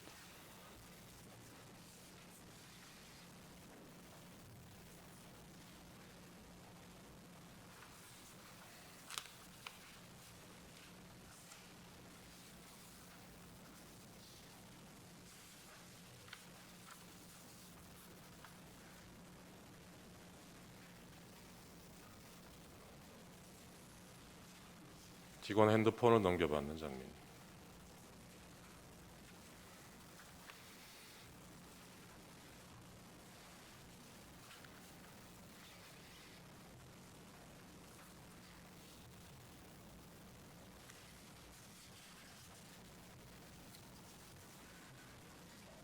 다음 24호증의 13입니다. 선관위 선거정보센터 CCTV 영상인데요. 전산실 서버가 위치하고 있는 전산실 내부 모습입니다.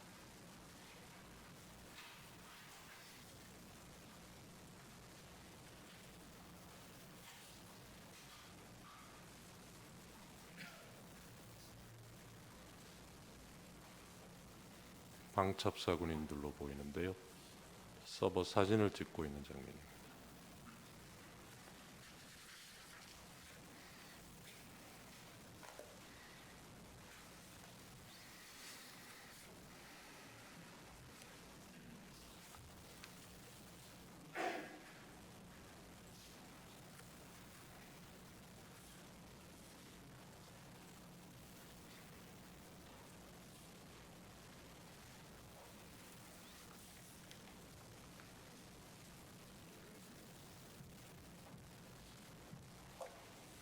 다음 파일로 넘어가 주셔도 좋을 것 같습니다.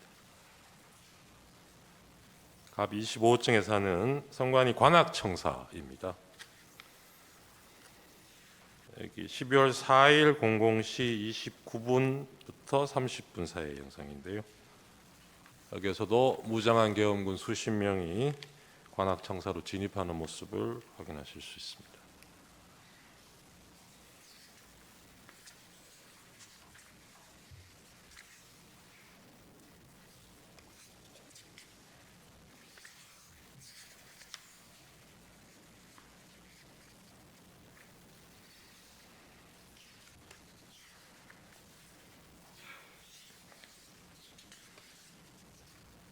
네, 여기는 역시 같은 관악청사 뒤편 공간인데요. 화단이 있는 이 공간에도 군인들이 배치가 돼서 건물을 통제하고 있는 모습을 확인하실 수 있습니다.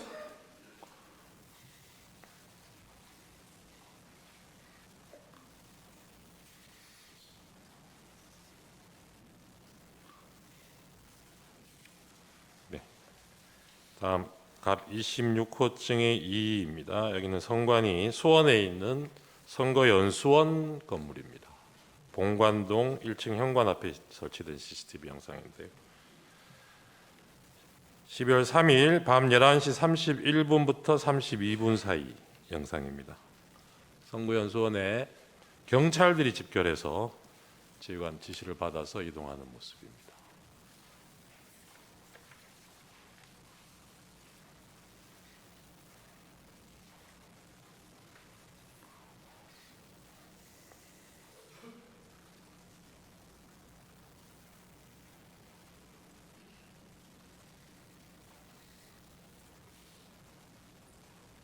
네, 다음 영상 넘어가 주셔도 좋을 것 같습니다. 26호증의 23 같은 수원 선거연수원 정문 CCTV 영상입니다. 여기는 12월 3일 11시 36분 25초에서 45초 사이의 영상인데요. 이 주차장 입구에 경찰차와 경찰이 집결해서 다른 차량이 진입할 수 없도록 바리케이드를 설치하고 입구를 통제하는 모습을 확인하실 수 있습니다.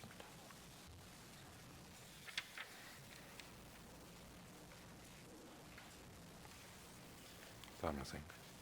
이어진 영상도 26호증이 26인데 같은 위치고요. 시간이 이때는 날이 바뀌고 새벽 1시 42분부터 43분 사이 영상입니다. 경찰 버스 2대가 진입하고 해당 버스에서 내린 경찰들이 연수원 내부로 집결하는 모습을 보고 계십니다.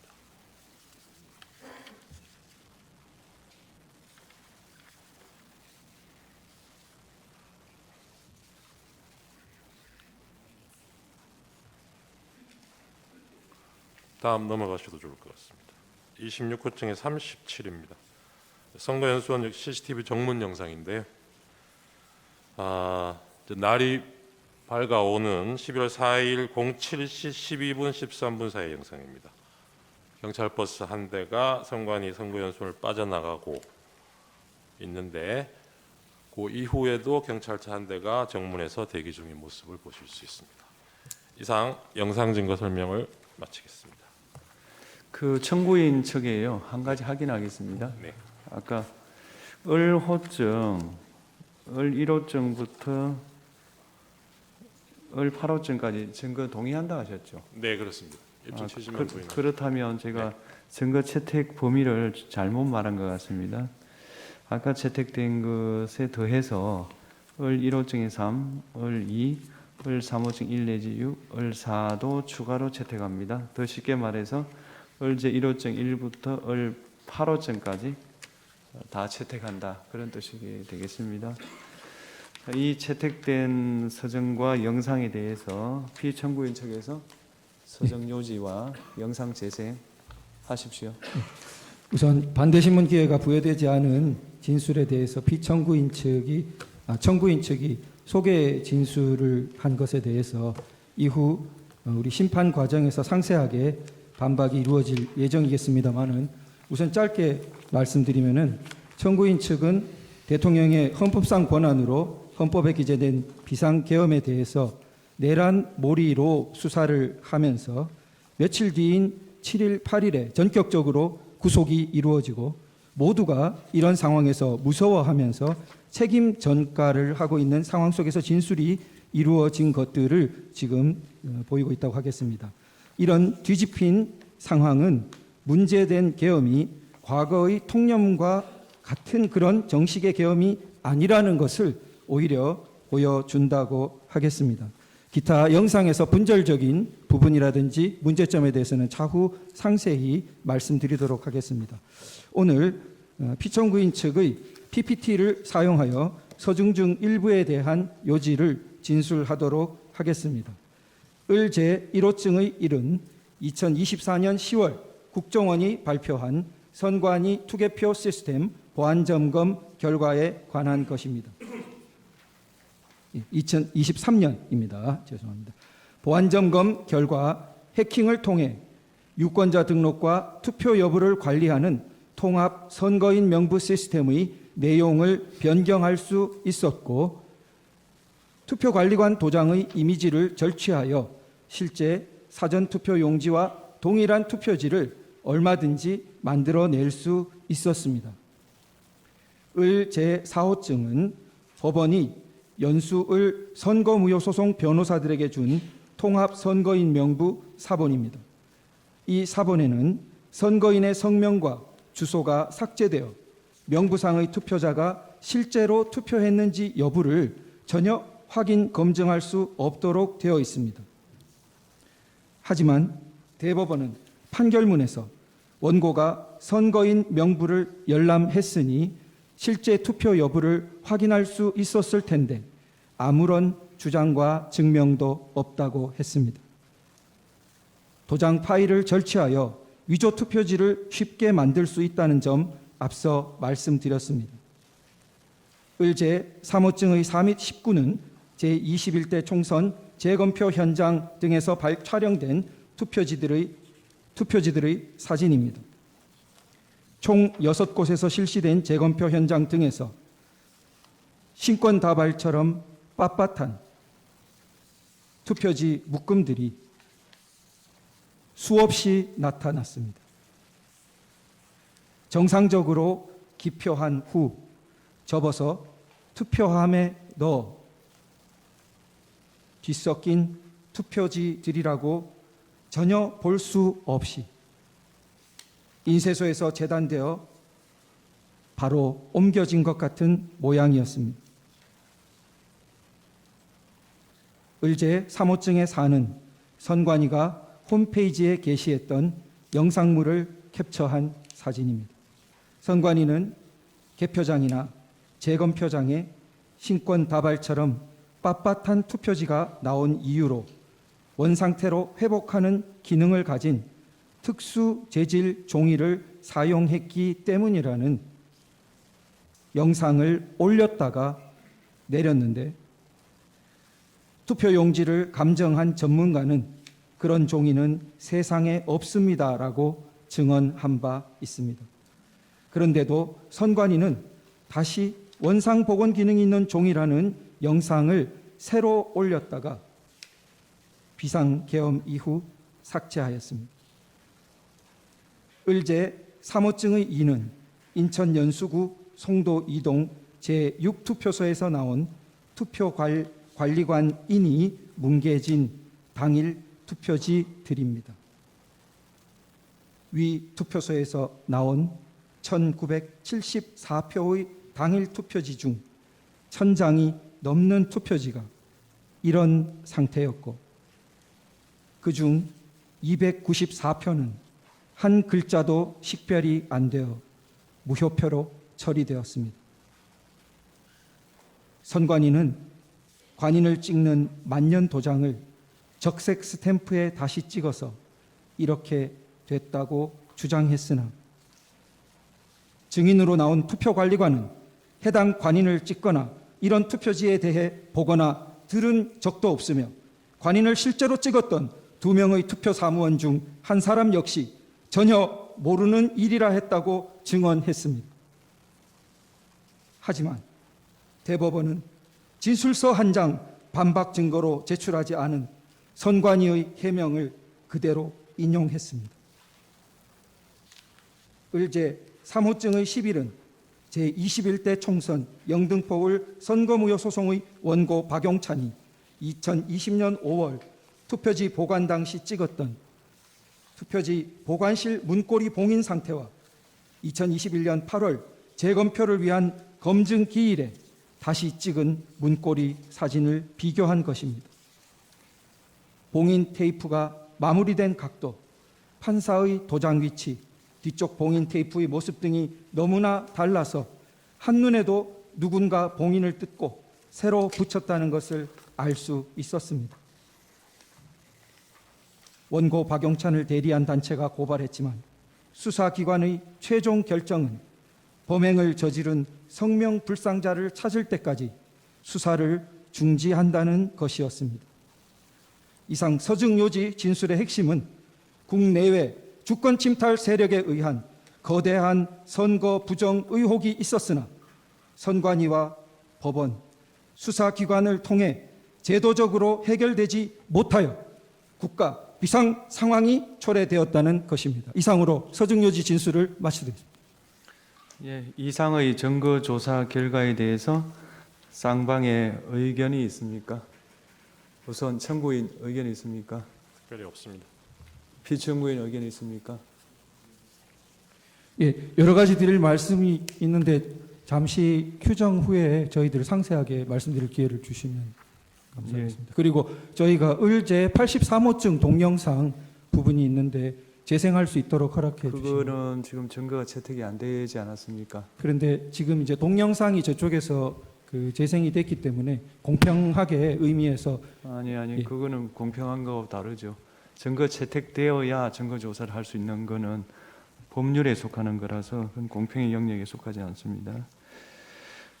다음으로 피청구인에 대한 신문을 하겠습니다. 피청구인 본인께서는 그 자리에 계시면 되겠고요. 질문사항은 2개밖에 없습니다. 피청구인에게 진술 거부권을 고지해 드립니다. 질문 전체에 대해서 또는 개개의 질문에 대해서 진술을 거부할 수 있습니다. 신문이 예정돼 있지 않았던 상황으로 알고 있는데요. 제가 지난밤에 오늘 발언 기회를 줄 수 있느냐 협의할 때 분명히 말씀드렸습니다. 재판장께서 하시면은 제가 두 가지만 아는 대로 묻겠습니다. 말씀을 드리겠습니다. 네네. 네. 첫 번째 질문은 국가 비상 입법기구 관련 예산을 편성하라는 쪽지를 기획재정부 장관에게 준 적이 있으십니까? 저는 이걸 준 적도 없고, 그리고 나중에 이런 계엄을 해제한 후에 한참 있다가 언론에 뭐 이런 메모가 나왔다는 것을 기사에서 봤습니다. 근데 그 기사 내용도 조금 부정확하고, 그러면은 이거를 만들 수 있는 사람은 국방장관밖에 없는데, 국방장관이 그때 이제 구속이 돼 있어서 구체적으로 확인을 못했습니다. 그런데 그 내용을 보면 좀 그 내용 자체가 좀 서로 좀 모순되는 것 같기도 하고, 그런데 하여튼 뭐 그 부분에 대해서는 그렇습니다. 뭐 자세하게 또 물어보시면은 제가 아는 대로 답변을 드리겠습니다. 예. 두 번째 질문, 마지막 질문 드리겠습니다. 본인께서는 이진우 수방사령관, 곽종건 특전사령관에게 계엄 선포 후 계엄 해제 결의를 위해 국회에 모인 국회의원들을 끌어내라고 지시한 적이 있으십니까? 없습니다. 네. 예, 그러면 마치겠습니다. 오늘 변론은 이것으로 마치고 양측 대리인께서 추가로 하시고 싶은 말씀이 있으십니까? 우선 청구인 대리인 있으십니까? 네. 피청구인 측은 지난 2차 변론에서부터 다양한 부정선거 의혹에 대해서 제기하고 있습니다. 그리고 어제 오늘 선거 부정 논리를 뒷받침하는 다수의 증거와 증인도 신청했습니다. 하지만 대법원 및 사법기관 판단을 통해서 모두 근거 없는 주장으로 판단된 사안들에 대한 것입니다. 저희 청구인 측 대리인단은 피청구인 측의 선거 부정에 관한 주장은 아무런 근거가 없을 뿐만 아니라 이 사건 탄핵 심판의 쟁점이 아니라고 생각합니다.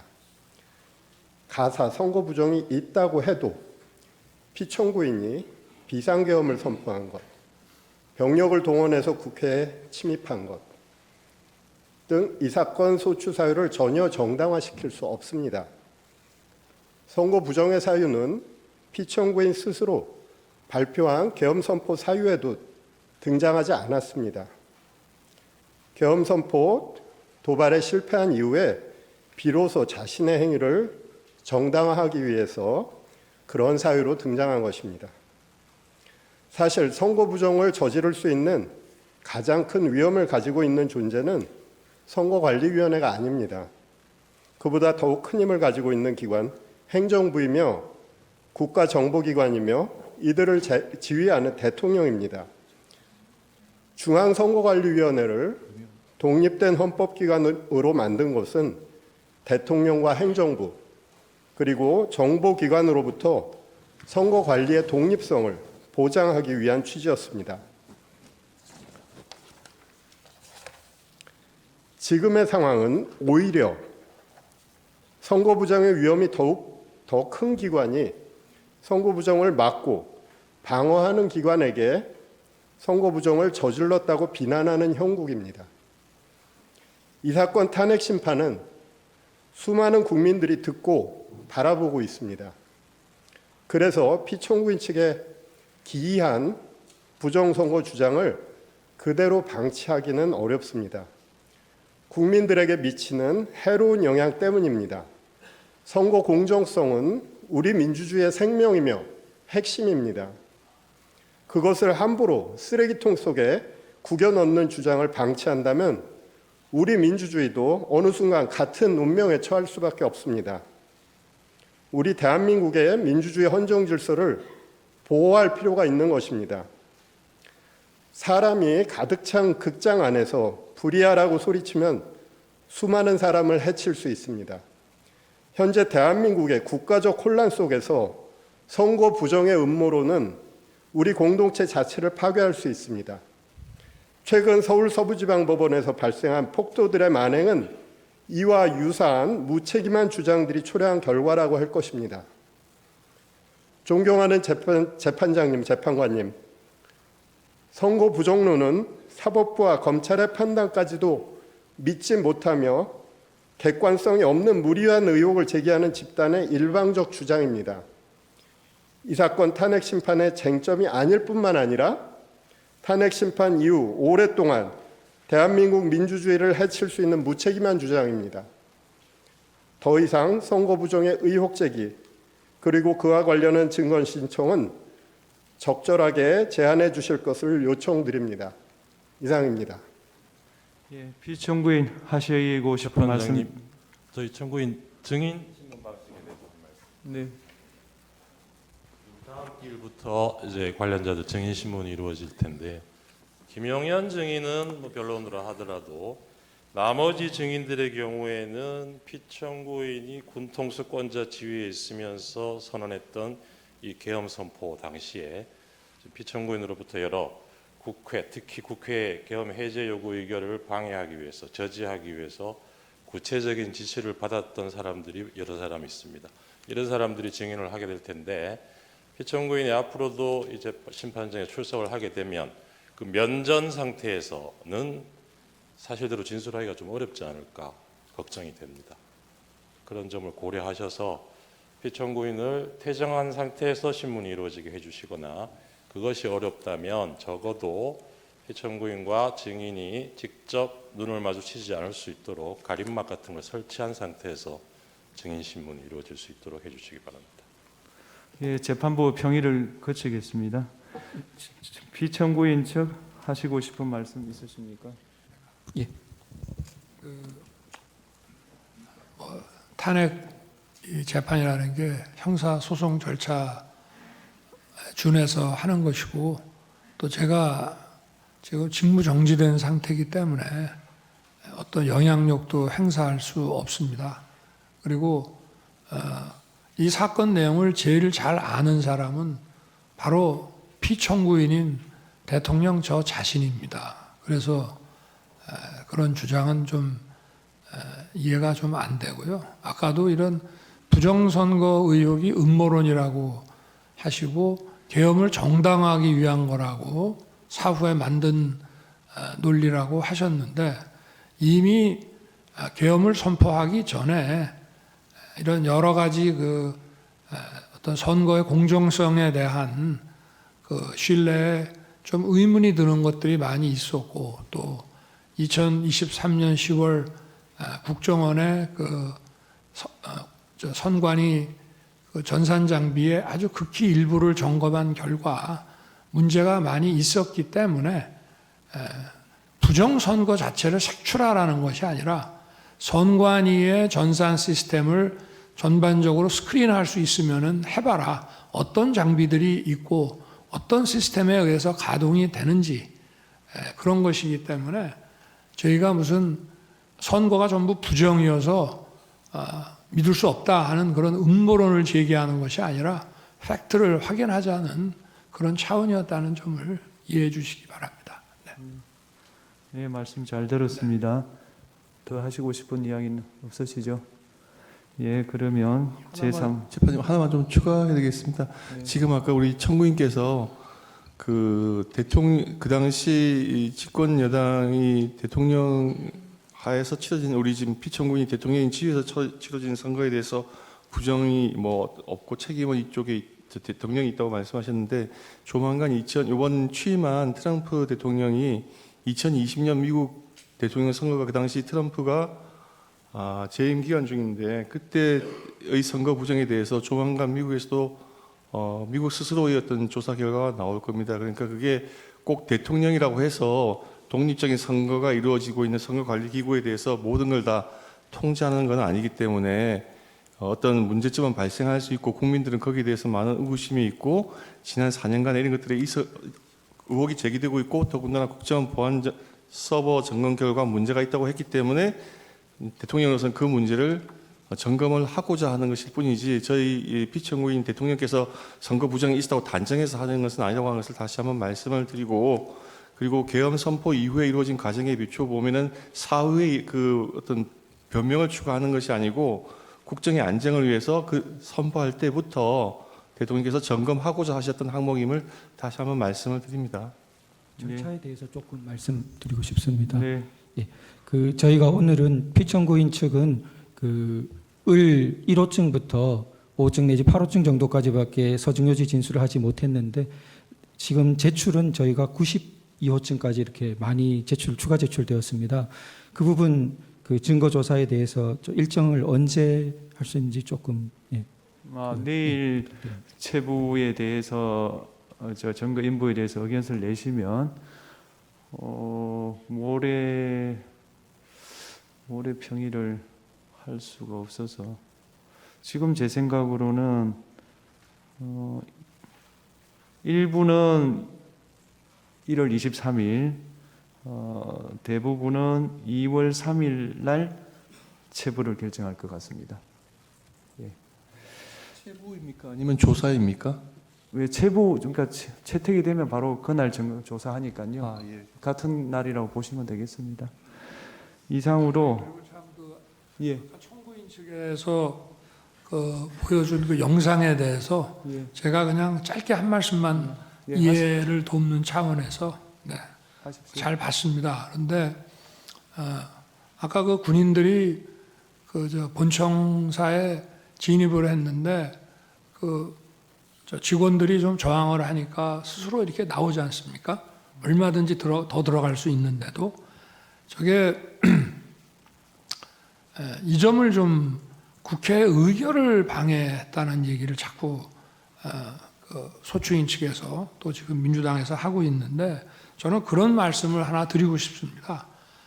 가사 그러면 12월 3일, 4일 그 밤에 그 내려진 의결을 군을 투입해서 방해했다고 한다면은 그럼 그걸로 이제 더 이상 계엄 해제 요구를 못하고 계엄이 쭉 그냥 가는 것이냐? 저는 그렇지 않다고 봅니다. 대한민국에서 국회와 언론은 대통령보다 훨씬 강한 초갑입니다. 만약에 제가 무리를 해서 계엄 해제 요구 의결을 못하게 한다 해서 국회 아니라 다른 장소에서도 할 수 있고 그 이후에 얼마든지 계엄 해제 요구를 할 수가 있습니다. 그러고 그거를 만약에 막았다고 한다면 그거는 정말 뒷감당을 할 수 없는 일이라고 저는 생각합니다. 그래서 뭐 계엄 해제 요구를 막았다, 뭐 여러 가지 이런 증언들을 막 이렇게 모아가지고 그렇게 얘기를 하시는데 계엄 해제 요구 결의가 사실은 저도 그 방송을 보고 있었습니다만은 의원들 사이에서도 국회의장과의 관계에서 아니 빨리 합시다. 그리고 또 우원식 의장은 아니 그래도 절차는 밟아야 되는 거 아닙니까? 이렇게 하면서 좀 국회법에 딱 저기 맞지 않는 그런 아주 그 신속한 그런 결의를 했거든요. 그렇지만 저는 그거를 보고 바로 군을 철수시켰습니다. 그래서 국회 마당에 있던 사람들이 나갔고요. 그리고 아까 뭐 국회의장 공관 옆에 군인들이 지나가면서 마치 뭐 국회의장을 새벽 2시에 뭐 체포할 것처럼 그게 아마 제가 볼 때는 퇴각하는 과정에서 일어난 일이 아닌가 싶고요. 제가 드리고 싶은 말씀은 그거를 그 당시에 막거나 연기한다고 해서 그게 막아지는 일이 아니라는 점을 말씀을 드리고 싶습니다. 네, 말씀 잘 들었습니다. 이상으로 제3차 변론기일을 마치겠습니다. 다음 기일은 1월 23일 목요일 오후 2시고 그날은 2시 반에 정인 김용현에 대한 정인신문을 하도록 하겠습니다. 이상입니다.